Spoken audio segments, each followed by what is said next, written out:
Damien Tocatlian. Francis Rodrigue. Aujourd'hui, je n'ai qu'un seul objectif, participer aux Paralympiques de Londres 2012. Je travaille à EDF au sein de la direction des achats groupes. J'ai eu la chance de rencontrer Damien Tocatlian dans le cadre d'une procédure de recrutement. Bon, il fallait absolument que je trouve une entreprise qui va me permettre de concilier une vie professionnelle et également les entraînements nécessaires. Nous devions trouver une solution pour Damien au sein de l'entreprise et j'étais sollicité dans ce cadre-là. Je m'entraîne à peu près entre 20 et 30 heures par semaine. 80% du temps professionnel aujourd'hui. Donc j'ai reçu Damien. J'ai rencontré là quelqu'un qui m'a surpris. Il avait un parcours professionnel, il avait créé une entreprise, il a tout plaqué pour une ambition qu'il avait de faire les Jeux Olympiques. Et il le disait avec un tel enthousiasme, une telle volonté qu'on ne pouvait que l'écouter. C'était pas un entretien classique et tout de suite on est passé sur c'était d'homme à homme, c'était plus d'un chef d'agence à une personne qui cherche un travail. On est passé sur un autre plan et ça s'est rentré tout de suite dans la conversation. Au début, j'ai abordé cet entretien avec de la curiosité puisque j'avais le CV de Damien sous les yeux et je me suis dit mais ce garçon est fou. C'est clair qu'il fallait que la relation s'installe d'une manière directe et d'une manière franche tout de suite. Vous voyez un gamin de 20 ans qui a la rage de vaincre. On a tous été jeunes, on sait ce que c'est, on a envie de gagner, mais des fois ça passe. Voilà. Damien a 40 ans. Je veux dire, là c'est au fond des tripes qu'il a ça. Cette rage de vaincre, mais elle est au fond de lui, elle est ancrée, et ça vous passez pas à côté. Enfin, j'ai senti que c'était l'homme de la situation et que c'était avec lui que je pourrais effectivement être dans les meilleures conditions.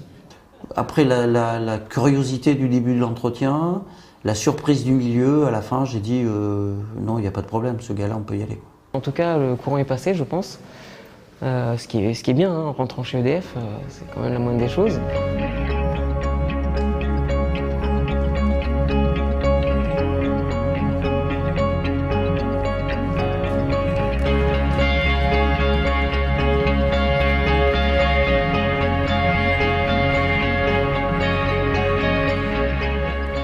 Ce qui me touche chez lui, c'est ce côté, je vais le dire, un peu ado. C'est-à-dire qu'en fait, et ça c'est touchant, quoi, ça arrivait à garder cette jeunesse d'esprit aujourd'hui. Quel handicap Voilà, ça me touche, oui. Oui, effectivement, je suis handicapé. Donc voilà, il y en a qui sont gauchers, droitiers, il y en a qui sont myopes.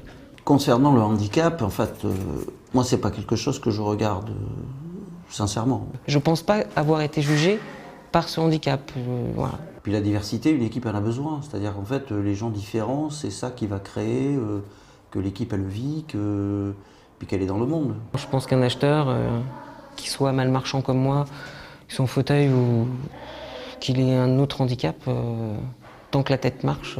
Globalement, c'est un métier qui peut être exercé par beaucoup de personnes qui disposent qui sont en perte d'autonomie physique. Les compétences, elles n'ont pas de handicap. Ces compétences sont utiles à l'emploi, il n'y a pas de problème pour réaliser l'emploi. C'est pas un frein à la vie, ça permet de voir la vie d'un autre angle, tout simplement. Un autre focus. Ces gens apportent une force de vie. Ils ont souffert, ils ont été meurtris. Et quand vous avez des gens comme ça autour de vous, vous n'avez plus envie de vous plaindre. Donc, pour rien. On regarde, prêt, allez.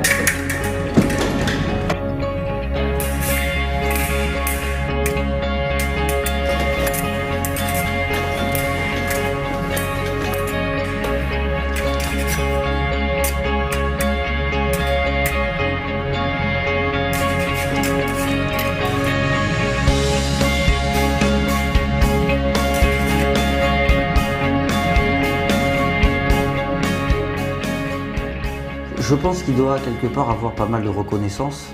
Oui, j'en suis reconnaissant, oui, effectivement. Je crois que l'équipe l'a de suite adopté et je pense qu'il a aussi une reconnaissance vis-à-vis de l'équipe. Puis quelque part, ça donne envie de réussir aussi pour l'agence.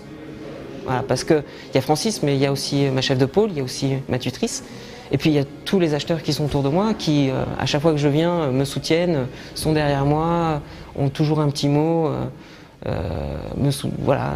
sont toujours présents finalement. Et donc moi aussi j'ai envie de de leur faire partager ça, j'ai envie d'être fort pour eux quelque part. Hop.